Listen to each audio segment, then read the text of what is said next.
Assalamualaikum warahmatullahi wabarakatuh. Halo sahabat kanal Pedia Islam, kembali lagi di channel kanal Pedia Islam. Pada tayangan video kali ini kita akan membahas kisah pencuri telur burung di zaman Nabi Sulaiman alaihissalam.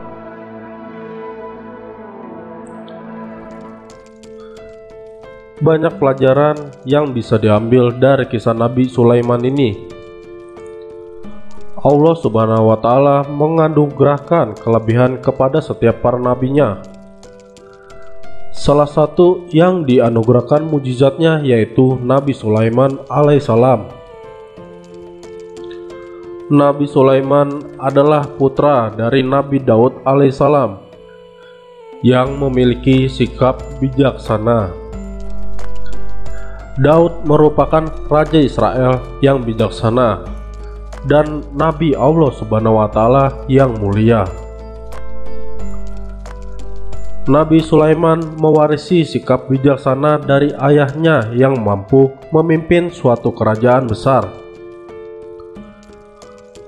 Tak hanya memimpin umat manusia, tapi juga memimpin jin. Nabi Sulaiman diberi mukjizat oleh Allah Subhanahu wa Ta'ala, yaitu bisa berbicara dengan hewan. Berikut ini kisah pencuri telur burung di zaman Nabi Sulaiman alaihissalam.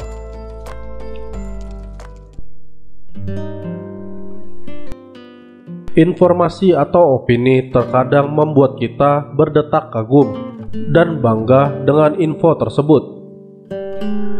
Dan tidak sadar pula kita kadang selalu terpengaruh akan kata dan bujuk rayuannya. Namun, dengan adanya kisah pencuri telur burung di zaman Nabi Sulaiman alaihissalam, kita bisa mencari celah kebenarannya tanpa adanya sifat menyalahkannya. Namun, hanya mencari letak dasar kebenarannya itu sendiri.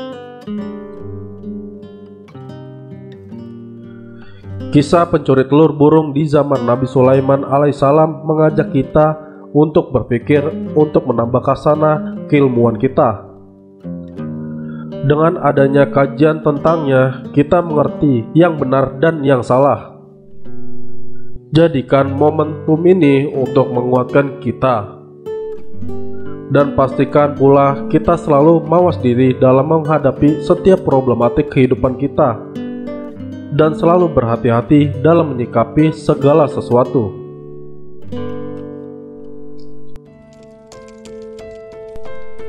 Diriwayatkan, pada zaman Nabi Sulaiman alaihissalam ada seekor burung yang datang melapor kepada beliau. "Wahai Nabi Allah Sulaiman, sesungguhnya setiap hari aku bertelur, dan setiap hari pula ada seseorang lelaki datang mengambil telurku. Bukankah engkau adalah raja yang adil?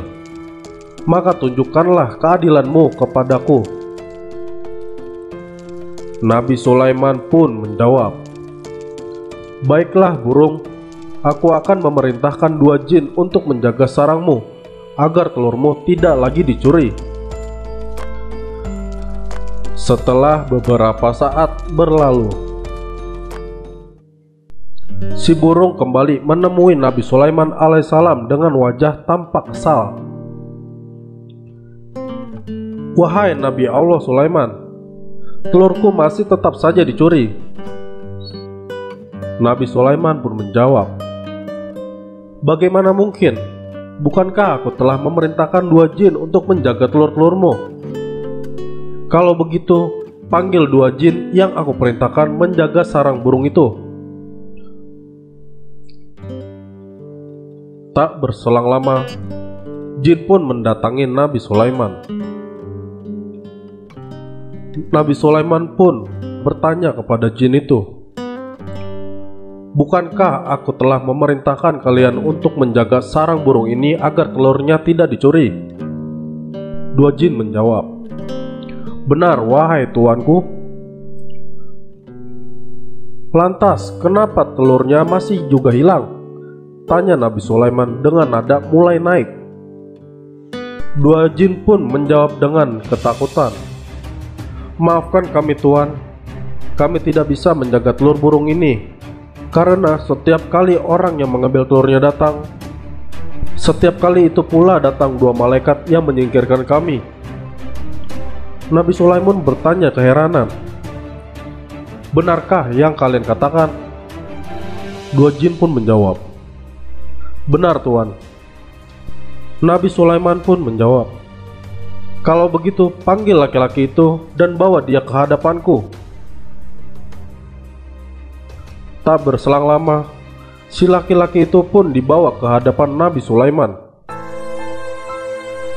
Benarkah engkau yang setiap hari mengambil telur dari sarang burung ini?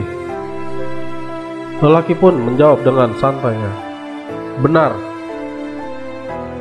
Nabi Sulaiman bertanya lagi, bagaimana bisa engkau mengambil telur burung ini? Padahal aku telah memerintahkan dua jin untuk menjaga sarangnya agar telurnya tidak diambil orang. Lelaki itu pun menjawab, aku tidak tahu, hai tuanku. Nabi Sulaiman bertanya lagi, pasti engkau memiliki suatu amalan yang menjadikan Allah senantiasa memudahkan urusanmu. Lelaki itu menjawab, aku tidak tahu, hai tuanku. Setiap hari sebelum aku keluar rumah, aku selalu bersedekah 2 lembar roti kepada fakir miskin. Masya Allah, ternyata Allah memudahkan urusan si lelaki tersebut, memudahkan rizkinya karena ia senantiasa bersedekah meskipun dengan sesuatu yang remeh. Lantas, bagaimana dengan kita? Mungkin kita punya banyak urusan yang rumit, rezeki tidak lancar, sakit yang tidak kunjung sembuh karena kita kurang bersedekah. Cinta dunia sudah begitu mengakar di hati kita. Kita takut mensedekahkan harta kita. Kita belum yakin dengan janji Allah Subhanahu wa Ta'ala. Semoga Allah Subhanahu wa Ta'ala memberi kita taufik untuk kita bisa bersedekah setiap hari, hingga dengannya kita mendapat keutamaan-keutamaan dari Allah Subhanahu wa Ta'ala. Amin. Amin. Amin ya robbal alamin. Demikianlah kisah pencuri telur burung di zaman Nabi Sulaiman alaihissalam.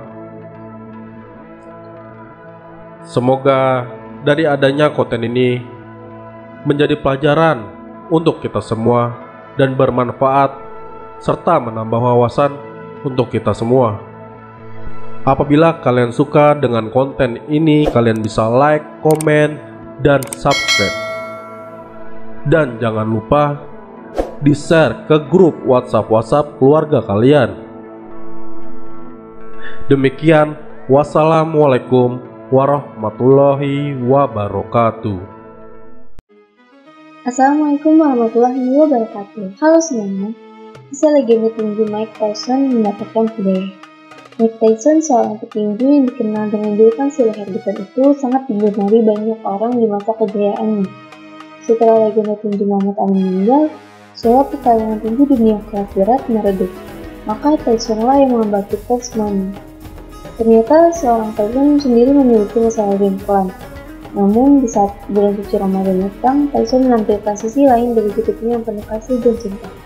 Tyson juga tak segan membagikan ceritanya mendapat hidayah dari penjara. Untuk kalian yang ingin tahu informasi selanjutnya, langsung saja mampir ke channel YouTube kami, Kanal Dunia Islam. Assalamualaikum warahmatullahi wabarakatuh. Halo sahabat kanal PD Islam, kali ini kita akan menjelaskan tentang Nabi Nuh alaihi salam. Nabi Nuh alaihi salam terkenal dengan kisah kapal untuk mengarungi banjir besar. Namun, di luar bahteranya, ada banyak hikmah dan pelajaran yang dapat dipetik dari kisah Nabi Nuh. Nabi Nuh adalah Nabi ketiga yang patut diimani setelah Nabi Adam alaihi salam dan Nabi Idris alaihi salam. Nuh merupakan keturunan ke-9 dari Nabi Adam. Nama Nuh berasal dari bahasa Syria yang berarti bersyukur. Nabi Nuh juga mendapatkan gelar dari Allah Subhanahu wa Ta'ala sebagai Abdus Syakur. Gelar itu berarti hamba yang banyak bersyukur sesuai dengan surah Al-Isra ayat 3. Demikianlah informasi ini kami sampaikan. Untuk tahu sejauh lebih dalam kisahnya, yuk langsung aja pindah ke channel YouTube kami, Kenalpedia Islam. Assalamualaikum warahmatullahi wabarakatuh. Halo semuanya. Negara dengan pertumbuhan populasi muslim tercepat. Negara muslim saat ini yang diproyeksikan sebagai negara populasi muslim terbesar pada 2030 adalah Pakistan.